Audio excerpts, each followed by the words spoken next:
آپ صلی اللہ علیہ وسلم نے شب معراج میں ایک جماعت کو دیکھا جن کے ہونٹ آگ کی کینچیوں سے قطرے جاتے تھے۔ آپ صلی اللہ علیہ وسلم نے دریافت فرمایا کہ یہ کون لوگ ہیں؟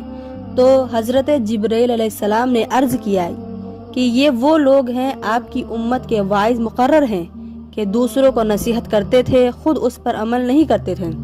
ایک حدیث میں وارد ہے کہ اہل جنت کے چند لوگ بعض اہل جہنم سے جا کر پوچھیں گے کہ تم یہاں کیسے پہنچ گئے؟ ہم تو جنت میں تمہاری ہی بتائی ہوئی باتوں پر عمل کرنے کی بدولت پہنچے ہیں۔ وہ کہیں گے کہ ہم تم کو تو بتلاتے تھے مگر خود عمل نہیں کرتے تھے۔ ایک دوسری حدیث میں وارد ہے کہ بدکار قرا علماء کی طرف عذاب جہنم زیادہ سرعت سے چلے گا اور اس پر تعجب کریں گے کہ یہ بت پرستوں سے بھی پہلے ان کو عذاب دیا جاتا ہے۔ تو جواب ملے گا کہ جاننے کے باوجود کسی جرم کا کرنا انجان ہو کر کرنے کے برابر نہیں ہو سکتا۔